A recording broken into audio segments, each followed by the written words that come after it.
Hello guys, அஸ்ஸலாமு அலைக்கும். Welcome to my channel. எல்லாருமே எப்படி இருக்கீங்க? அல்ஹம்துலில்லாஹ் நல்லா இருக்கீங்கன்னு நினைக்கிறேன். இன்றைக்கி ஒரு இன்ட்ரெஸ்டிங்கான விலாகில் உங்களை மீட் பண்ணுறேன். வீடியோ ஸ்கிப் பண்ணாமல் பாருங்கள். எடுத்தோடனே குட்டி பிள்ளைங்களுக்கான ட்ரெஸ்ஸு, கேப்பு இந்த மாதிரி காமிக்கிறேன்னு நினைக்கிறீங்களா? ஆமாம், இன்றைக்கி எங்கள் அக்காவுக்கு பேபி பிறந்திருக்காங்க, கேர்ள் பேபி. அவங்கள மீட் பண்ண போகிறேன் அப்படிங்கிறதுக்காக சில ட்ரெஸ்ஸஸ், அப்புறம் பேபி பவுடர், அப்புறம் ஃபீடிங் பாட்டில் அந்த மாதிரி கொஞ்சம் வாங்கியிருந்தேன். முன்னவே பார்த்துட்டு வந்துட்டேன். 7th டே ஃபங்க்ஷன் அப்படிங்கிறனால நான் இந்த மாதிரி கொஞ்சம் வாங்கிட்டு போகலாமே அப்படின்ட்டு இதெல்லாமே வாங்கியிருந்தேன். வாங்கினது ஒரு யூனிக்காக டிஃப்ரெண்ட்டாக கொடுக்கலாமே அப்படின்னு சொல்லிட்டு சாரீ பாக்ஸில் இது எல்லாமே தனித்தனியாக ரிப்பன் வச்சு நாட் போட்டு டிஃப்ரெண்ட்டாக இருக்கட்டுமேனு அந்த மாதிரி கிஃப்ட் ரேப் ஃபுல்லாக பண்ணாமல் டிரான்ஸ்பரண்ட் கிஃப்ட் ரேப் இருக்கும் இல்லையா, அதை வச்சு ரேப் பண்ணி ஹேம்பர் பாக்ஸ் மாதிரி கொடுக்கலாம் அப்படின்ட்டு ஐடியா பண்ணியிருந்தேன். இதை நிறையா கூகுள் சர்ச் பண்ணியிருந்தேன். பட் எதுவுமே எனக்கு செட் ஆகலை. ஏதோ ஒன்று நம்ம பண்ணுவோம், அது நல்லா வருமா என்னவோ தெரியல அப்படிங்கிற ஒரு மைண்ட் செட்டில் தான் பண்ணியிருந்தேன். பார்க்கவே எனக்கே பிடிச்சிருந்துச்சி, நல்லா இருந்துச்சு. அந்த எல்லாமே பிங்க் கலரில் இருந்ததுக்கும் நான் வாங்கின ரெட்டுக்குமே நல்லா ஆப்டாக இருந்துச்சு. ஓகே அப்படின்னு சொல்லிட்டு எல்லாமே ரெடி பண்ணிவிட்டு நானுமே பேக்கெலாம் பேக் பண்ணிவிட்டு ஊருக்கு கிளம்பிட்டேன். எந்த ஊர் அப்படின்னா என்னுடைய native place Kodikkalpalayam, Thiruvarur district Kodikkalpalayam தான் என்னுடைய நேட்டிவ் பிளேஸ். கிட்டத்தட்ட நான் அந்த ஊருக்கு போயிட்டு 1 இயர் ஆகுது. போவேன் 6 மந்த்துக்கு ஒருக்க போவேன். பட் ஸ்டே பண்ணி ரொம்ப நாள் ஆகுது. அப்புறம் நான் ஊருக்கு போன அன்னைக்கு எங்கள் ஊரில் கூடு, சந்தனக்கூடு சொல்லுவாங்க இல்லையா, கூட்டு கடைங்களுக்கெல்லாம் போய் பல வருஷம் ஆகுது. ஆஃப்டர் மேரேஜ் இப்போ தான் ஃபர்ஸ்ட் டைம்.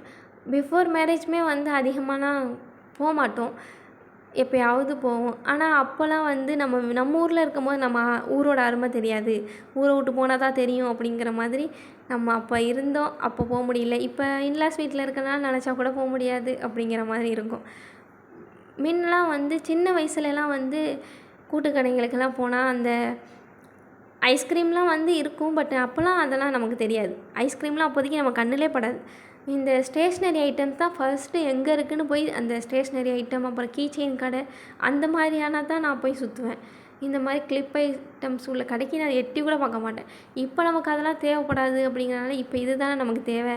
இந்த ஹிஜாப் பின் எங்கே இருக்குது, ஃப்ரூஜ் எங்கே இருக்குது, ஸ்டோன் கிளிப் எங்கே இருக்குது அப்படிங்கிற மாதிரி இப்போ அதை தேடி தேடி எடுக்கிற மாதிரி ஆயிடுச்சு.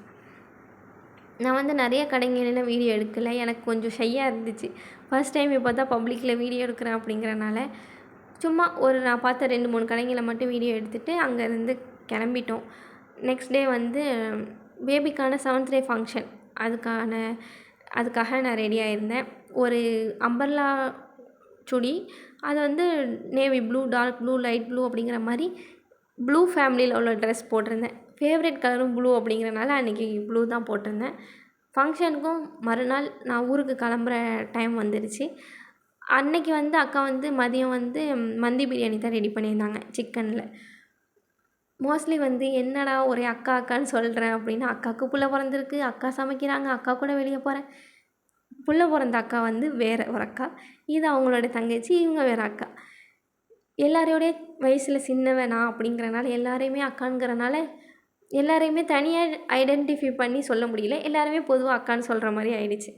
அக்கா அன்றைக்கி நல்லபடியாக சமைச்சு முடிச்சிட்டாங்க. ஃபர்ஸ்ட் டைம் நான் அவங்களுடைய குக்கிங்கில் நான் இப்போ தான் ஃபர்ஸ்ட் டைம் சாப்பிட்டேன். நான் ஃபேவரட் ஃபுட் அப்படின்னா நான்வெஜ்ஜில் பிரியாணிக்கு அப்புறம் மந்தி. அதனால் மந்தி எப்படி கொடுத்தாலும் சாப்பிட்ருவாங்கிற மாதிரி அன்றைக்கி சூப்பராகவும் இருந்துச்சு. ஊருக்குமே கிளம்பிட்டேன். கிளம்புன டைம் பார்த்திங்கன்னா நல்ல நார்மலான கிளைமேட்டில் இருந்துச்சு. ஊருக்கு கொஞ்சம் போக போக பார்த்திங்கன்னா அப்படியே ஒரு சைடு வானம் அப்படியே இருட்டிட்டு மழை வர மாதிரி இருந்துச்சு. ஒரு சைடு பார்த்தா வெளிச்சமாக இருக்குது. என்னடா இது அப்படிங்கிற மாதிரி ஆயிடுச்சு. அப்புறம் 1 மணி நேரம் பஸ் ஸ்டாண்ட்லேயே நிற்க வேண்டியதாகிடுச்சு. சரியான மழை. அதுக்கப்புறம் வீட்டுக்கு மழை லைட்டாக விட்டதுமே நனைஞ்சிட்டே வீட்டுக்கு போயாச்சு.